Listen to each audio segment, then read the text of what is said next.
पहले मुर्गी आई या अंडा? बिरबल ने जवाब दिया। हमें बचपन में एक अजीब सा पर्सन बड़ा कंफ्यूज करता था कि पहले मुर्गी आई या अंडा। ये बात तो हम सभी जानते हैं कि बिरबल बहुत ही चतुर माने जाते थे। उनकी परीक्षा लेने के लिए कई बार अकबर उनसे सवाल पूछते रहते थे। बिरबल हर बार अकबर की परीक्षा में खरे उतरते। आज की इस कहानी में हम यही जानेंगे कि बिरबल इस सवाल का क्या जवाब देते हैं। एक बार बादशाह अकबर के दरबार में एक ज्ञानी पंडित आए।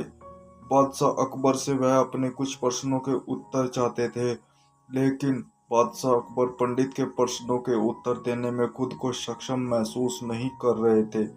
फिर बादशाह अकबर अपने दरबार के सलाहकार बिरबल को ज्ञानी पंडित के प्रश्नों के उत्तर देने के आदेश देते हैं। राज्य में बिरबल की चतुराई के किस्से बहुत प्रसिद्ध थे और सभी को उम्मीद थी कि बिरबल ज्ञानी पंडित के सभी प्रश्नों के उत्तर बहुत ही सरलता से दे सकते हैं। बिरबल से पंडित ने कहा, मैं तुम्हें दो विकल्प देता हूँ, जिसमें पहला विकल्प यह है कि या तो तुम मेरे 100 आसान प्रश्नों के जवाब दो या फिर मेरे एक कठिन प्रश्न का जवाब दो। बिरबल ने कुछ समय सोचने के पश्चात पंडित से कहा, मैं आपके 100 आसान प्रश्नों के बजाय एक कठिन प्रश्न का जवाब देना चाहूंगा। फिर ज्ञानी पंडित ने बिरबल से प्रश्न किया, बताओ पहले मुर्गी आई या अंडा? दोस्तों, कहानी अच्छी लगे तो लाइक करें, कमेंट करें, चैनल को सब्सक्राइब करें। जवाब दिया कि पहले मुर्गी आई तो पंडित को आश्चर्य हुआ और उसने फिर बिरबल से पूछा कि तुम किस आधार पर कह रहे हो कि पहले मुर्गी आई।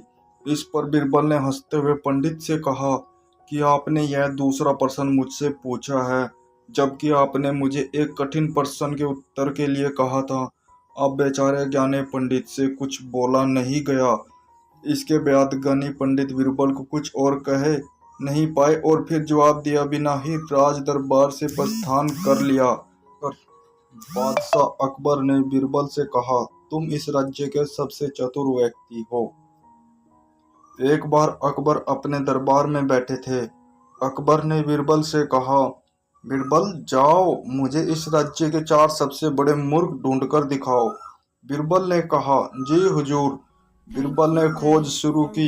एक महीने बाद बिरबल 2 लोगों के साथ वापस आए।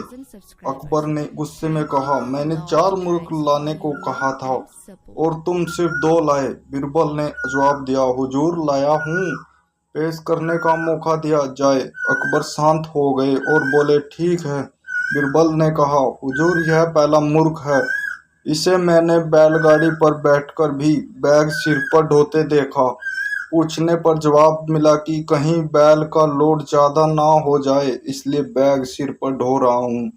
इस लिहाज से यह बड़ा मूर्ख है। दूसरे आदमी की तरफ इशारा करते बिरबल बोले, मैंने देखा कि इसके घर की छत पर घास उपजी थी।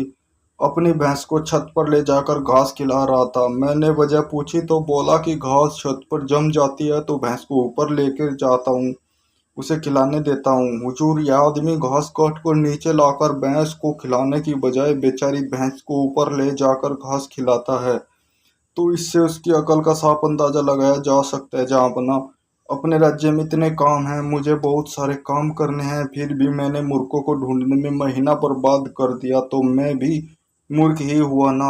इसलिए तीसरा मूर्ख मैं हूँ। बादशाह सलामत, पूरे राज्य की जिम्मेदारी आप पर है। दिमाग वाले ही सारा काम करेंगे, मूर्ख